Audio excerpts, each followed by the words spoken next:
Iman obat penyakit hati paling aman, itulah tema Majelis Ilmu Dakwah Indonesiaku pada hari ini pemirsa. Dan kita sudah sampai di segmen tanya jawab. Nih saya akan mempersilahkan untuk teman-teman ini para mahasiswa dan juga mahasiswi dari Universitas Islam 45 Bekasi untuk bisa bertanya kepada guru-guru kita. Siapa yang mau nanya pertama? Ini ada Kakak Mela ya yang mau bertanya ya. Silakan boleh berdiri Kak.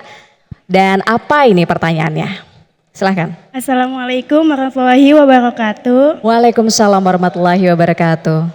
Sebelumnya saya ingin bertanya kepada Ustadz saja, bagaimana cara mengikhlaskan hati agar tidak mengingat perbuatan seseorang yang telah menyakiti kita?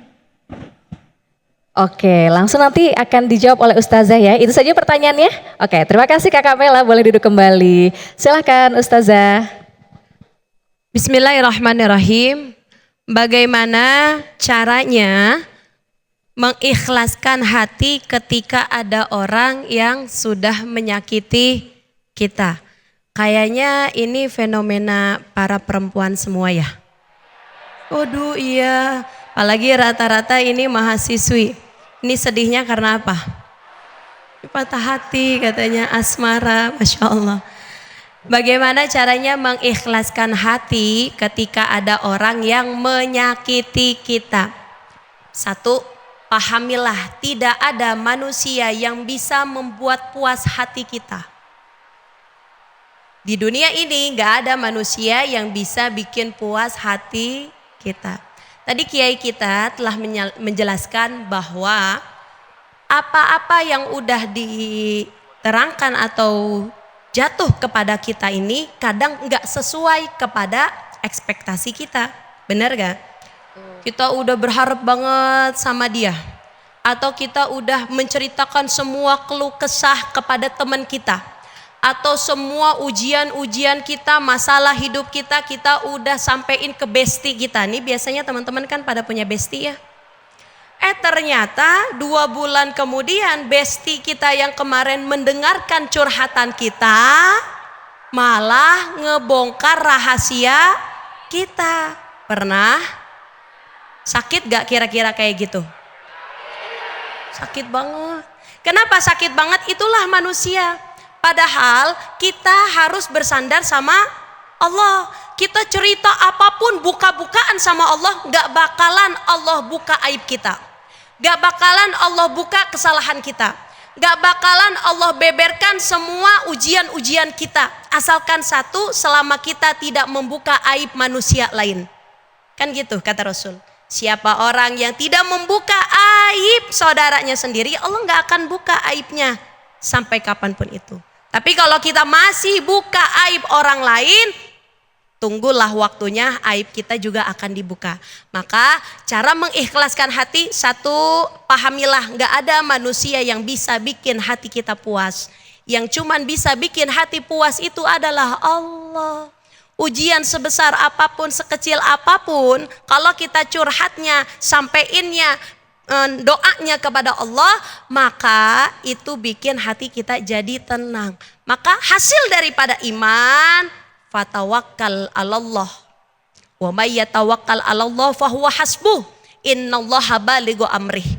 Kata Allah dalam Al-Qur'an, orang yang bertawakal urusannya Allah yang gampangin, kesusahannya Allah yang keluarin, asalkan tawakal. Ini kadangkala kita punya ujian, sakit hati kita.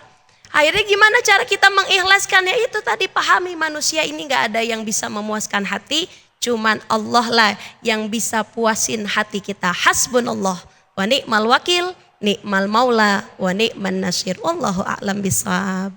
Jadi jangan terlalu berharap banyak kepada manusia ya Ustazah ya. Haraplah selalu sebesar-besarnya kepada Allah. Semoga menjawab Kak Mela ya. Oke, selanjutnya saya persilahkan kepada mahasiswa dari Unisma. Ini ada Mas Lintar ya yang mau bertanya ya. Boleh berdiri Mas, sampaikan pertanyaannya, nanti akan dijawab oleh Kiai Haji Sumarno. Silakan. Bismillahirrahmanirrahim. Assalamualaikum warahmatullahi wabarakatuh. Waalaikumsalam warahmatullahi wabarakatuh.